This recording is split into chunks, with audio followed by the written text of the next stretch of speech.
Bueno, continuando con las exposiciones, los temas, empezamos con las artropatías por depósito de microcristales, dentro de ellos la gota y la pseudogota. Como pueden ver en esta imagen, lo más característico de un paciente por gota es el compromiso de la primera metatarsofalángica.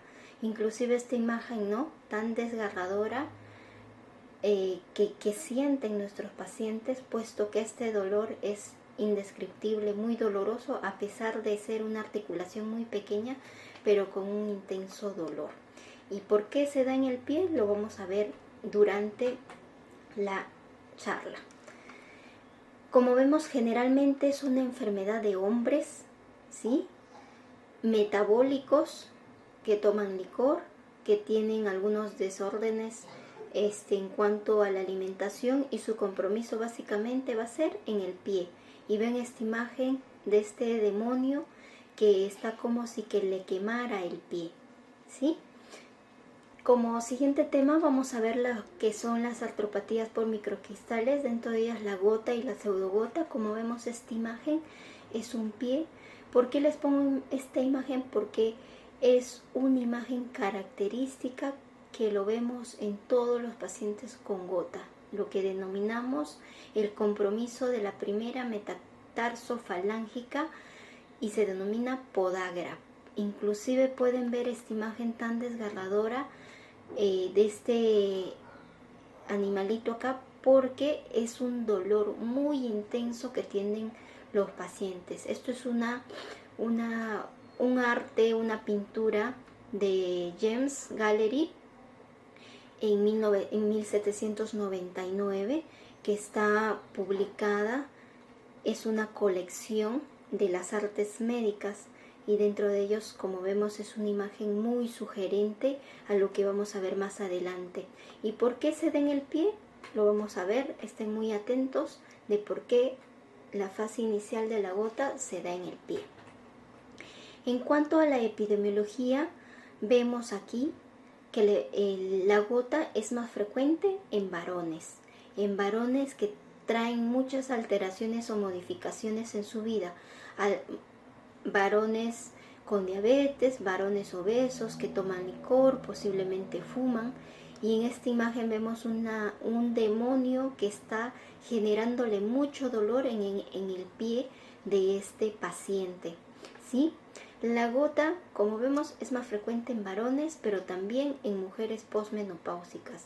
Es prevalente en adultos hasta cerca del 3%, es más frecuente en afroamericanos, y según la encuesta nacional del examen de salud 3, que es el NANES 3, más del 2% en hombres, más del 2% en hombres de 30 años tienen gota, en mujeres más del 50%, y de 50 años que diga, y 9% en mayores de 80 años y 6% en mujeres de 80 años. Con esto quiero decirles que a mayor edad, mayor prevalencia de gota. Según el estudio epidemiológico de Rochester, la incidencia de gota primaria está más o menos cerca a 50 por cada 100.000 personas, y ha doblado en los últimos 20 años. Existen factores modificables y factores no modificables. Los factores no modificables está la edad, el género masculino, factores genéticos y la enfermedad renal crónica en este caso. Y los factores modificables: la hiperuricemia, el alcohol, los excesos alimenticios, el consumo de carne de mariscos, el consumo de refrescos por las sustancias químicas que contienen estas, ingesta de alcohol, fármacos, obesidad, hipertensión, enfermedades linfoproliferativas y medicamentos. Aquí vemos todo lo que son carnes rojas, embutidos, pescado, tienen mucho ácido úrico. La cerveza, los mariscos van a producir una hiperuricemia. En los varones la hiperuricemia es más de 7 miligramos por decilitro, y en las mujeres más de 6 miligramos por decilitro. Aquí hay una corrección. La hiperuricemia puede tener muchas causas: un aumento de la producción de ácido úrico, una disminución de la excreción de ácido úrico y un mecanismo combinado de ambas. En un aumento de producción de ácido úrico, básicamente se debe a causas secundarias, ¿sí? Primarias, netamente a idiopáticas, vamos a ver algún gen que está asociado, y secundarias en todas las patologías que hay abundante muerte celular. Ejemplo, anemia hemolítica, fase blástica de las enfermedades linfoproliferativas, la policitemia vera, mieloma múltiple, quimioterapias en leucemias, linfomas, psoriasis grave, enfermedad de Piaget, rabdomiólisis, ejercicio excesivo, ingesta de alcohol y ingesta excesiva de purinas, ¿sí?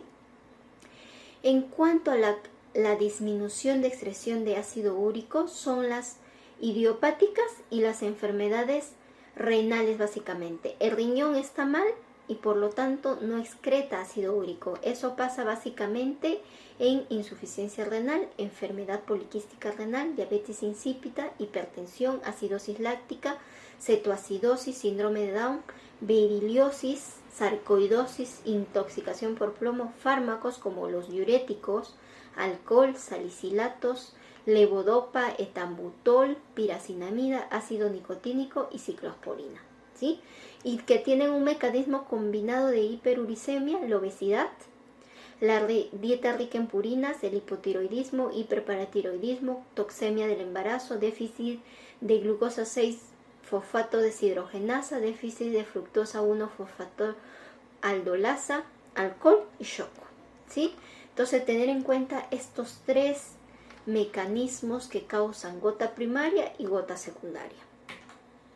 Entonces, en cuanto a la patogénesis de la gota, los humanos son los únicos que pueden desarrollar gota espontánea. La hiperuricemia no solo es común en ancianos, ¿sí? Es solo común en ancianos, pero también en jóvenes, pero en los casos de hiperuricemia idiopática. La hiperuricemia solo es común en ancianos en la ausencia de uricasa, que es una enzima que degrada el ácido, las purinas y convierte en ácido úrico, niveles de urato elevados en la sangre 10 veces que otros mamíferos. Eso sucede en los ancianos. Y el gen de la uricasa es parado por 2 mutaciones genéticas, que son codones de stop, ¿sí? Entonces, este gen, cuando está ausente, aumenta o eleva el ácido úrico en la sangre. El ácido úrico es un ácido débil de forma ionizada a pH fisiológico, trae riesgo de gota. La solubilidad es influenciada por los siguientes factores. Esta parte es muy importante. ¿Por qué? Porque esto determina la actividad de la gota. La temperatura. ¿Por qué la gota se inicia en los pies o en zonas acras, distales? Porque las zonas acras o distales son las zonas más frías de nuestro cuerpo. El ácido úrico a temperaturas frías precipita.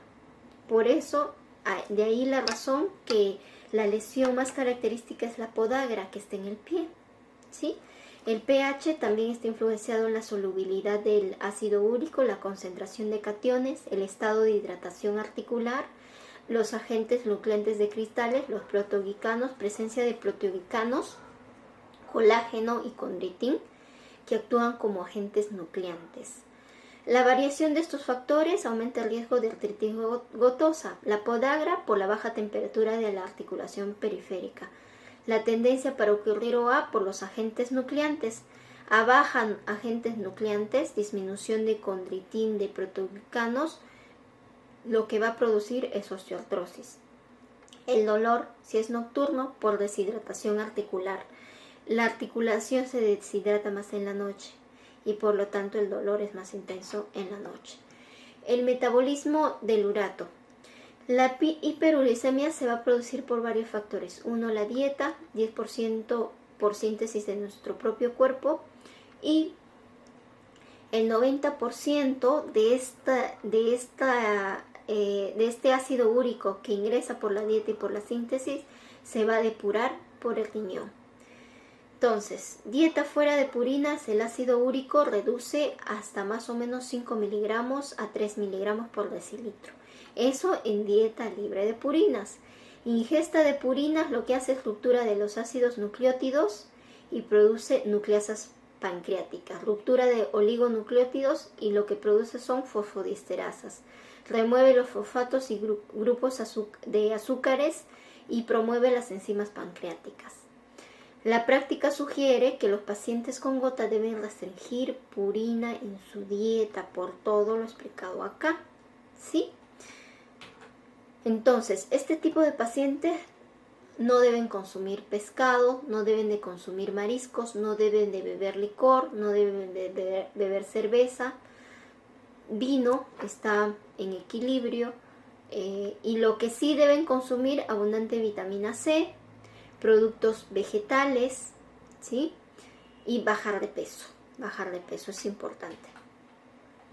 Entonces, el exceso de producción exógena de nuestro cuerpo, cuando hay unos trastornos linfoproliferativos y desórdenes autoinflamatorios, la intervención de fármacos o hipoxia tisular, solo el 10% es error por metabolismo congénito, es decir, la mayoría de las causas de gota es por causa exógena, problemas neoplásicos, problemas de dieta, problemas de fármacos, hipoxia tisular.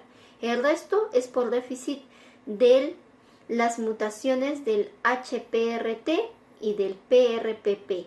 El HPRT es una hiposantina fosforil transferasa. Cuando está disminuida esta hiposantina, se produce el síndrome de Leach-Nyhan, ¿sí? Y hay un aumento de ácido úrico, una hiperuricemia. Y si hay una mutación en el gen PRPP sintetasa, que es una fosforilribosil pirofosfato sintetasa, hay una sobreactividad de este fosforil sintetasa, una superproducción de urato y lo que produce es gota o urolitiasis por urato.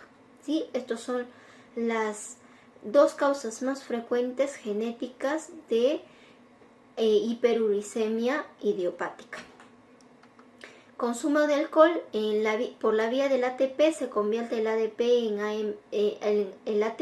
ADP y AMP cíclico y en ácido úrico, ¿sí?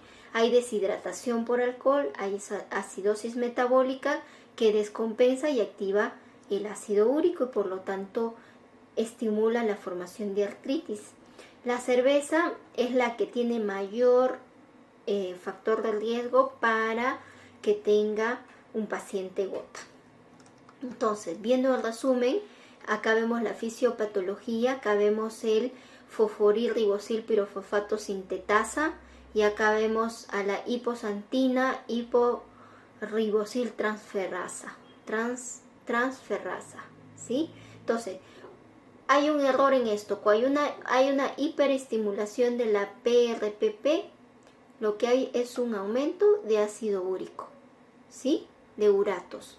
Cuando hay una inhibición de esta vía del HPRT, lo que hay es una disminución de la hiposantina en santina. Entonces, por lo tanto, no hay una conversión de hiposantina en IMP y por lo tanto no se va por la otra vía, sino hay un aumento de hiposantina y por lo tanto se convierte más santina y con la santina oxidasa se produce más ácido úrico. Estas son las dos patologías idiopáticas que podemos explicar que implica un 10% de los pacientes con gota. Por otro lado, la adiposidad y la resistencia a la insulina son asociados a hiperuricemia. El índice de masa corporal alto, la cintura, la cadera, la ganancia de peso están asociados a la gota. La diabetes, la hipertensión, riesgo a desarrollar gota. La resistencia a la insulina, también riesgo a desarrollar gota. ¿Por qué? Porque hay un incremento en la absorción de uratos por estimulación del URAT2, que es un receptor para transportar dentro de la nefrona en lo que es el túbulo contorneado proximal para reabsorber ácido úrico a nivel renal. Entonces la insulina incrementa esa reabsorción y por lo tanto hay una hiperuricemia. En el transporte renal de urato existen 4 componentes. Uno es la filtración glomerular, otro es la reabsorción proximal, otro es la secreción subsecuente y la cuarta que es una reabsorción post secreción del túbulo proximal. Existen agentes uricosúricos como la piracinamide, que es un potente antiuricosúrico, ¿sí?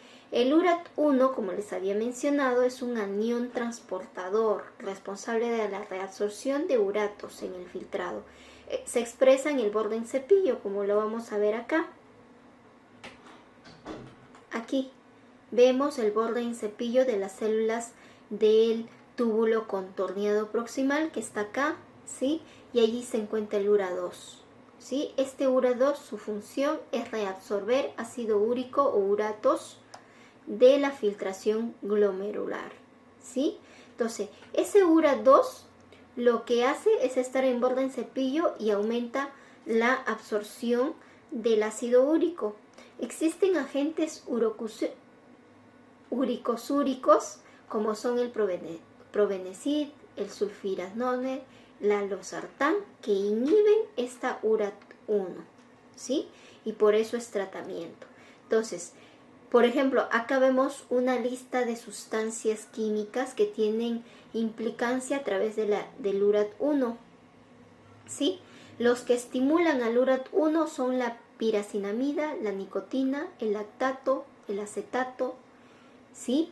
Los diuréticos, la ciclosporina, el tacrolimus, ¿sí? Y los que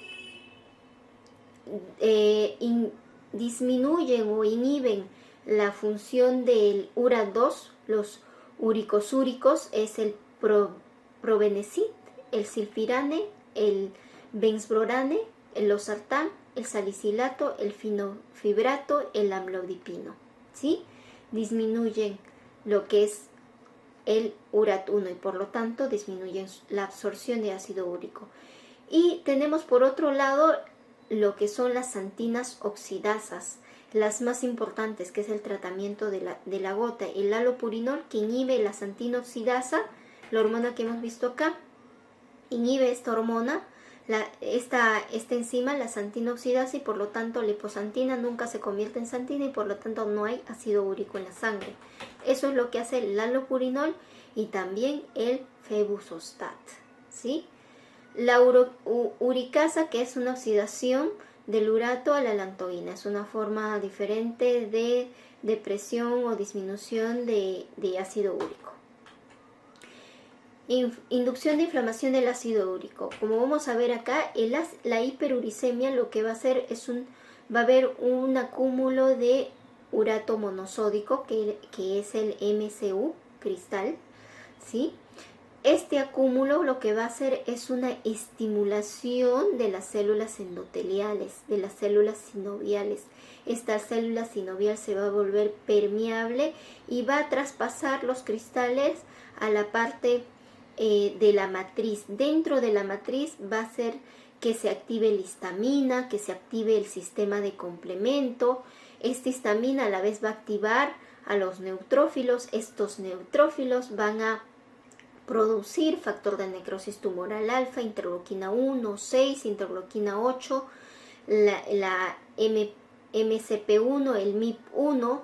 Todos estos van a generar mayor inflamación y por lo tanto mayor proliferación de los neutrófilos. Va a haber un reclutamiento de neutrófilos y mayor permeabilidad del endotelio. Estos neutrófilos van a migrar hacia el resto del cuerpo, ¿sí?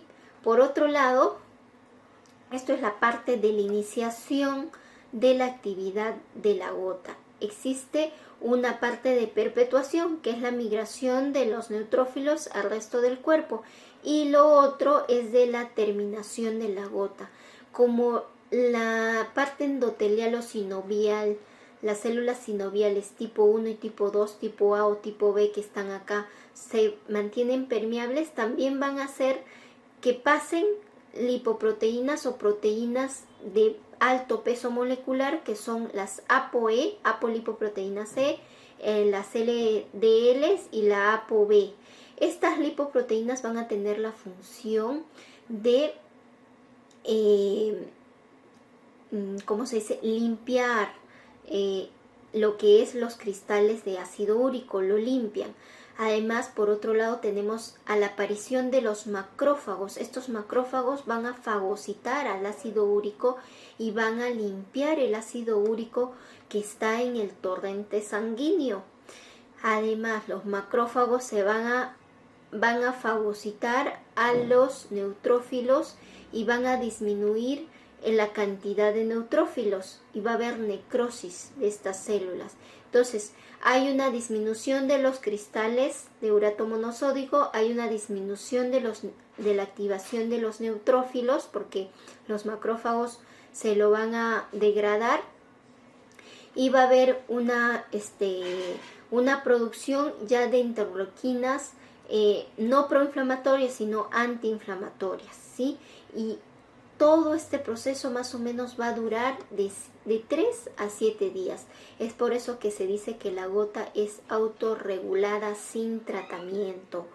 Pero ¿por qué darle tratamiento al paciente en etapa aguda? Porque el dolor es un dolor inaguantable, es un dolor que no se soporta, como vieron en las imágenes de esas pinturas muy hermosas que han sido creadas. Ahora, entonces, tenemos cristales de urato monosódico. Esos cristales de urato monosódico activan el complemento, hay opsonización, hay una fusión lisosomal dentro del monocito, va a haber una proliferación de citoquinas inflamatorias, la interleuquina 1 y el factor de necrosis tumoral alfa. Por otro lado, vemos que en las membranas lipídicas va a haber la activación de algunas proteínas quinasas que van a liberar interleuquina 8 y van a reclutar neutrófilos. Todo esto va a hacer que se produzca una gota aguda que anatomopatológica se va a ver como una sinovitis neutrofílica, ¿sí? En resumen, los cristales de urato monosódico, el MSU, ¿sí? El ácido úrico, lo que va a hacer es activar a los monocitos, a las células, va a haber un aumento de interleuquinas, esto sí, un ciclo vicioso de estimulación a los neutrófilos, y estos neutrófilos van a seguir produciendo interleuquinas de inflamación.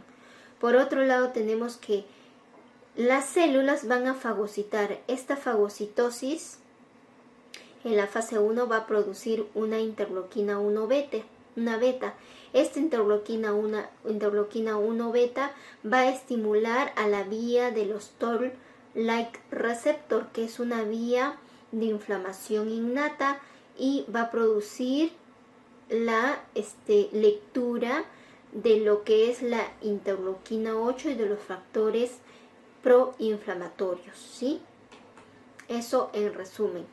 Por otro lado, existe un rol del inflamasoma. El inflamasoma es un sistema de proteínas, son muchas proteínas que van a activar el sistema de las caspasas, activan a la caspasa 1, que es inflamatoria, y va a producir esta caspasa lo que es la prointerleuquina 1, que se va a convertir en interleuquina 1, y la interleuquina 18 y interleuquina 33.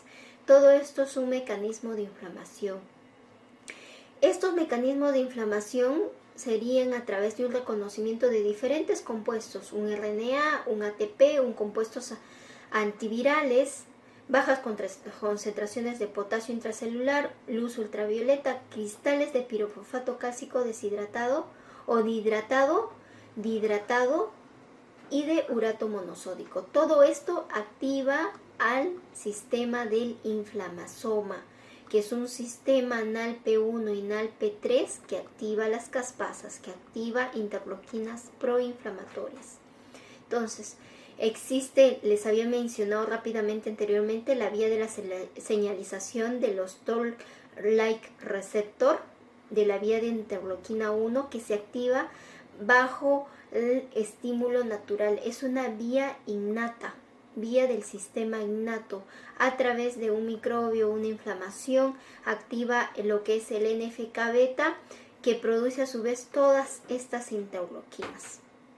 Entonces, en resumen, depósito de cristales, activación de las células, liberación de quimoquinas, linfoquinas, citoquinas, daño tisular, daño del cartílago, daño, lesión del cartílago, lesión de la sinovia, infiltración de neutrófilos, y va a haber hipertrofia sinovial también.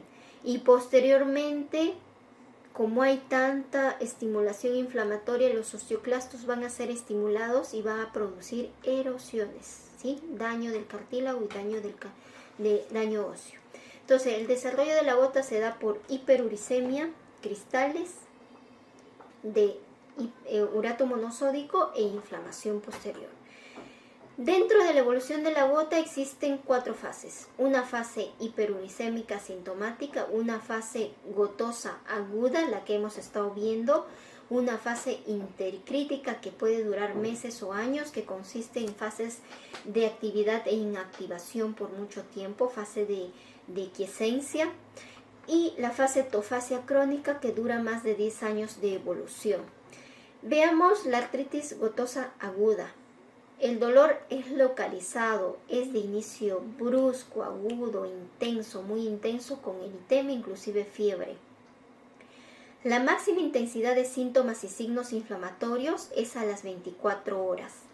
La afectación monoarticular y autolimitada se da en las primeras etapas. Siempre es monoarticular, por eso es la podagra, por eso es la de la rodilla que se llama gonagra y por eso es la muñeca que se llama chiragra, ¿sí? Factores desencadenantes: las bebidas alcohólicas, los mariscos, dietas ricas en ácido úrico, y remite, como les he dicho, en 3 a 10 días. La gota tofasia aguda remite por esa vía que le hemos explicado, que se autolimita, ¿sí? Eso es una característica muy importante, pero no por eso no vamos a tratar al paciente. La parte de la gota intercrítica son periodos de crisis iniciales, pero luego se resuelven por completo. Las crisis se resuelven y se quedan inactivas. El paciente a veces ni regresa a consulta, pero luego de muchos años puede regresar la enfermedad. Es un intervalo en realidad asintomático. La artritis crónica gotosa típicamente se lleva durante años, ¿sí? Ya hay una persistencia de inflamación, citoquinas, proteasas, oxidantes, inflamación sinovial, hipertrofia sinovial, artritis persistente, fagocitosis, presencia del tofo, que es el acúmulo de microcristales dentro de una sinovia o de una bursa. Los tofos generalmente son masas que se ubican en zonas extensoras, pueden ser en dedos, muñecas, codos, en la región oleocraniana, puede ser en rodillas, ¿sí? Puede ser en pie, en los deditos del pie, en zonas extensoras, y además en pabellones auriculares, ¿sí?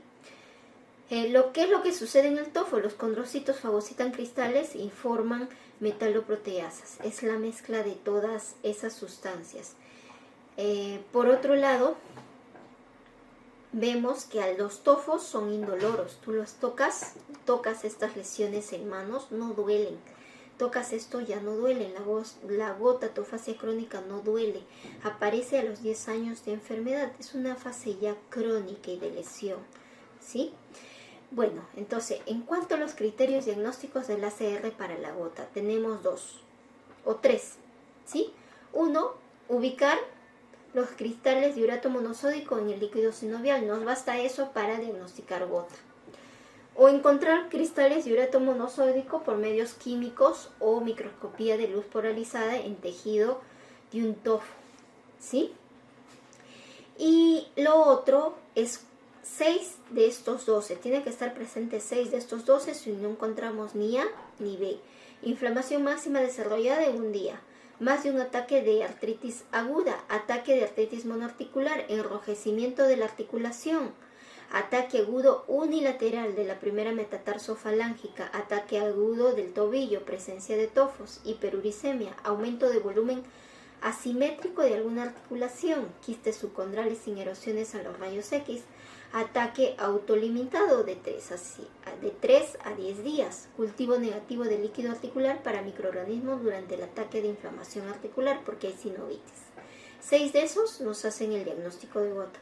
o suficiente encontrar el cristal de urato modosódico en el líquido sinovial o por medios químicos. Esto es lo mismo. Ahí están los cristales de urato modosódico, son como agujas que cristalizan, ¿sí? En cuanto al tratamiento, existe un tratamiento para bajar el ácido úrico, lo que denominamos comúnmente como ULT. Bajar el ácido úrico, ¿sí? Primero vamos a ver en varios supuestos. Por ejemplo, si el paciente tiene tofos, vamos a tomar la alternativa A, que es esta. Si el paciente tiene frecuentemente ataques, también la A. Si tiene daño renal, vamos a tomar la decisión C. Si tiene antecedente de urolitiasis, también vamos a tomar la opción C. Entonces, nuestro objetivo de un paciente con gota es tenerlo mínimo o menor igual a 6 miligramos por decilitro de ácido úrico sérico o menor a 5 miligramos en pacientes que son sintomáticos. ¿Qué hacemos con estos pacientes? O damos un inhibidor de la xantina oxidasa, que puede ser allopurinol o febuxostat, ¿sí? La alternativa a esto, porque si son alérgicos o intolerantes a estas dos medicinas, le podemos dar en primera línea para disminuir el ácido úrico, tratamiento ULT, el probenecid, ¿sí? Ahora, en la etapa aguda, que es el ítem A, lo que vamos a hacer es parar lo que es la inflamación con profilaxis antiinflamatorias, ¿sí? Esto es un cuadro rápido para ver las dosis del allopurinol. Se da o se inicia con 50 miligramos al día, ¿sí? Por 4 semanas, pero eso puede llegar a 300 miligramos al día, ¿sí? No se puede dar en pacientes con enfermedad renal que tengan enfermedad renal severa a partir de estadio 3, ¿sí? Y la terapia uricosúrica con probenecid se puede dar en pacientes que tienen creatinina menos de 50 mililitros por minuto, ¿sí? Es la alternativa al allopurinol, ¿sí? Esto a grandes rasgos. Ahora, retomando el tratamiento.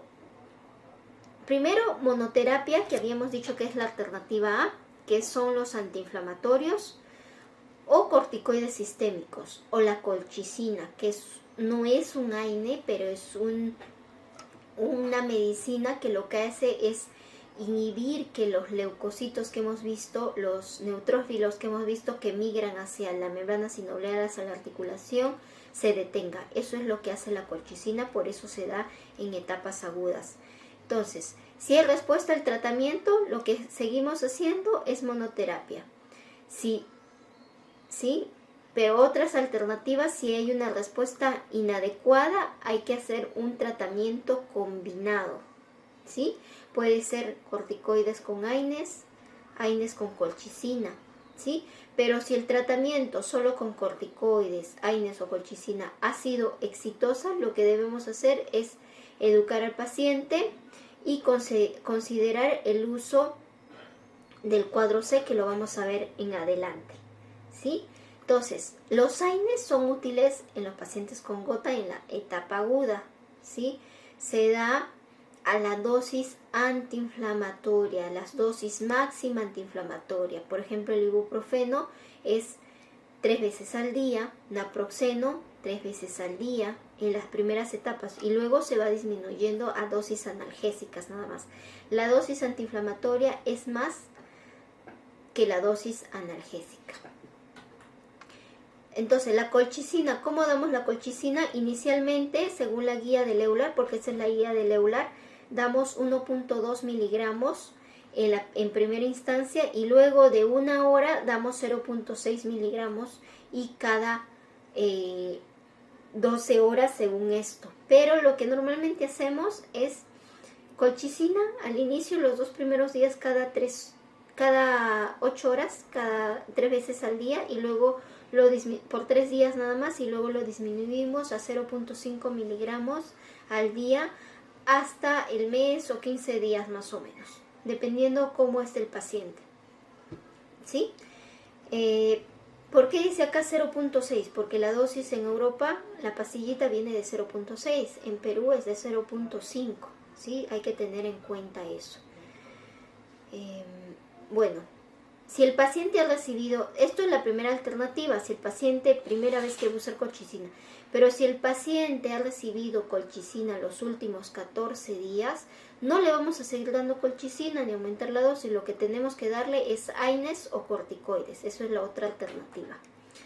Los corticoides, ¿cuándo usamos corticoides? Si es etapa inicial, vía oral, si no hay contraindicación a los AINES, no hay contraindicación con colchicina, usamos corticoides a una dosis de medio por kilo, ¿sí? Más o menos de 5 a 10 días.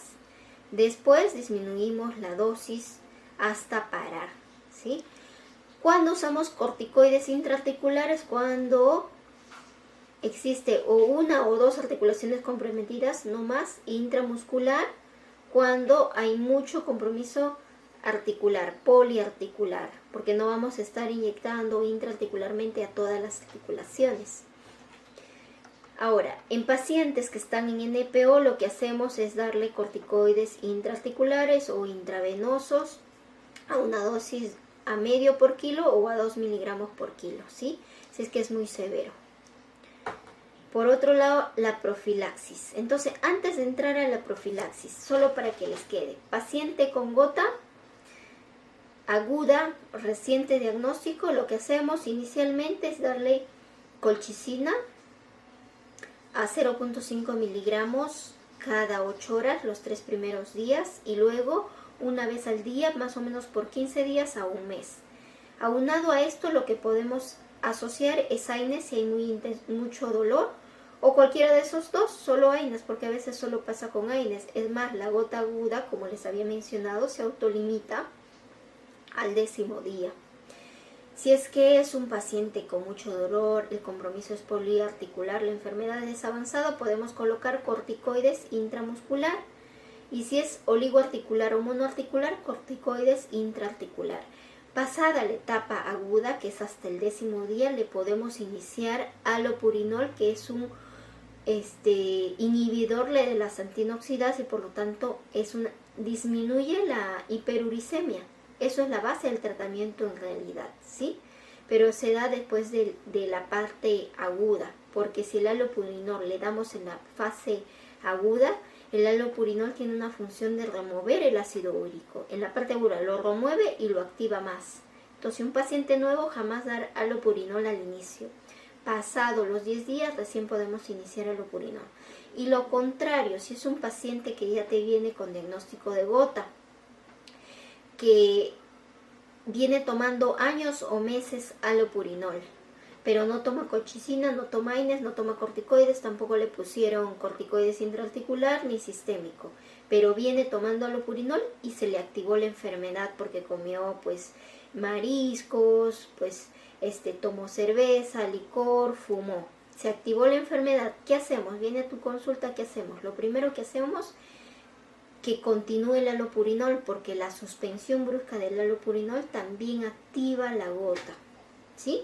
Entonces, continuamos el allopurinol y hacemos lo que ya sabemos, AINES o colchicina o corticoides intraarticular o corticoides sistémico, ¿sí? Eso es lo que hacemos, básicamente el tratamiento de la gota es muy sencillo. Por otro lado, pasamos a lo que es la profilaxis.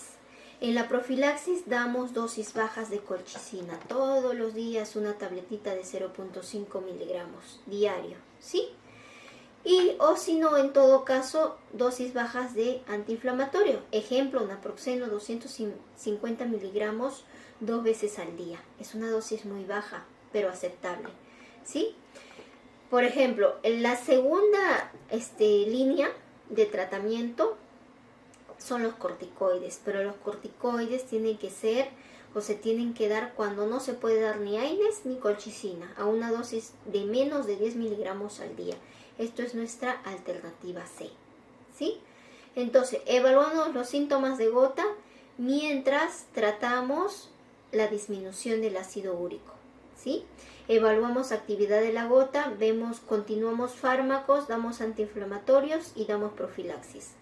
Si los síntomas persisten en el tiempo más de 3 meses, lo que tenemos que hacer es volver a los otros cuadros. Si está agudo, colchicina y todo lo demás. Si es crónico, aumentarle la dosis de alopurinol, porque la dosis de alopurinol, como les había mencionado, es mínimo 50 miligramos diarios. No se puede dar en pacientes con enfermedad renal crónica mayor a estadio 3, solo hasta estadio 3. Y dosis máxima del alopurinol es 300 miligramos al día, ¿sí? Entonces, tenemos otras medidas no farmacológicas, porque la gota es una enfermedad que se puede modificar o prevenir la actividad. Uno, que baje de peso el paciente. Índice de masa corporal debe ser adecuada. Una dieta saludable, no fumar. Estar hidratado el paciente, porque la deshidratación activa la enfermedad. Y hacer actividades físicas, ¿sí? No extremas, moderadas. Por otro lado tenemos la otra enfermedad por depósito de cristales, que es el depósito de cristal de pirofosfato cálcico, ¿sí? Este depósito de cristal por pirofosfato cálcico fue descrita por McCarthy en 1961 y lo denominamos la pseudogota, porque no es depósito de ácido úrico, sino de pirofosfato de calcio. Produce también sinovitis, inducida por los cristales que están incrustados ahí.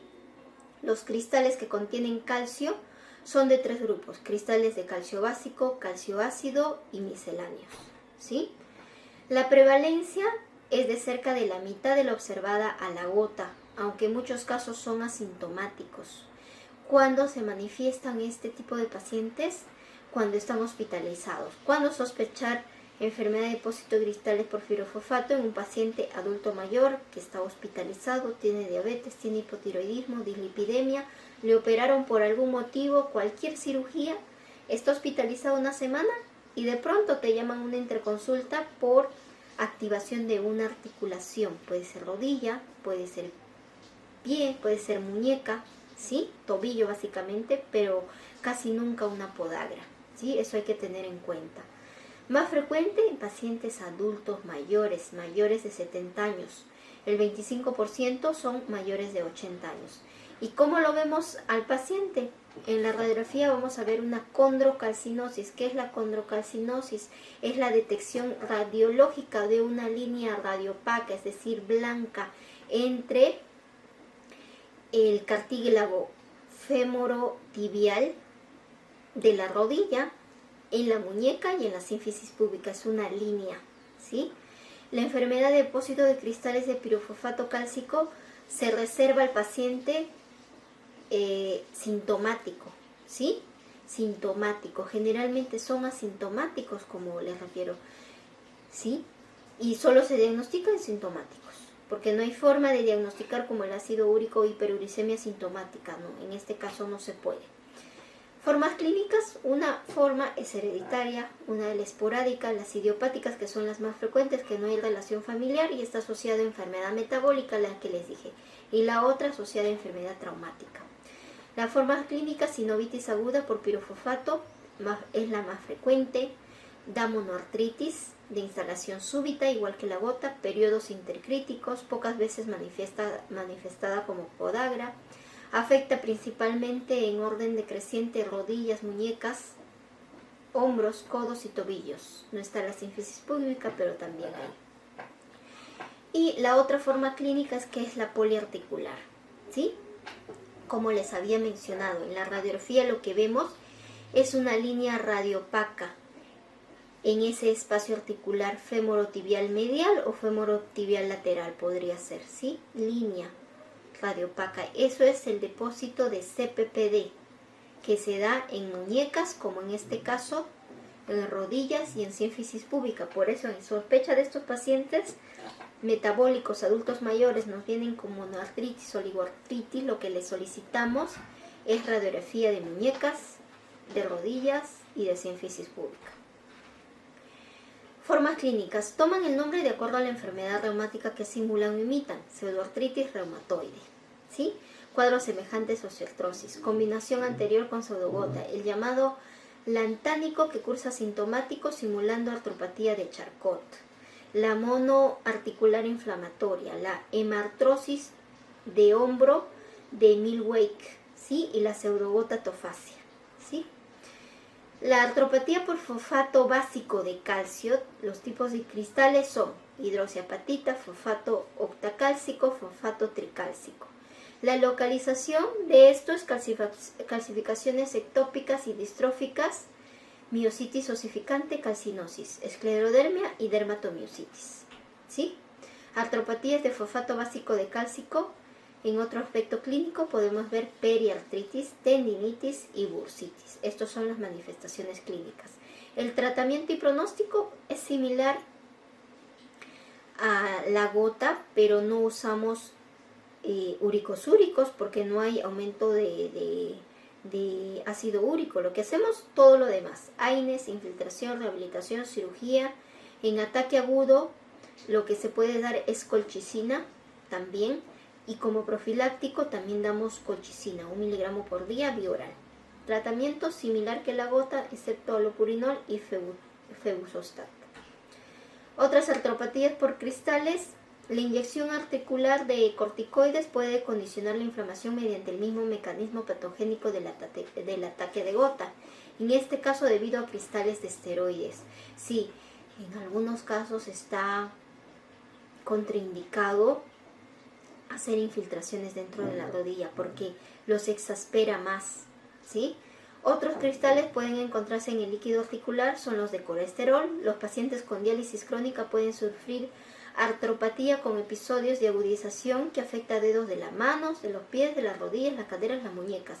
Y se ha descrito en algunos pacientes los cristales son de oxalato de calcio, ¿sí? Diferentes cristales que son denominados pseudogota. Las medidas terapéuticas son sintomáticas, son protectoras y son correctivas, ¿sí? Bueno, eso es todo en cuanto a microcristales.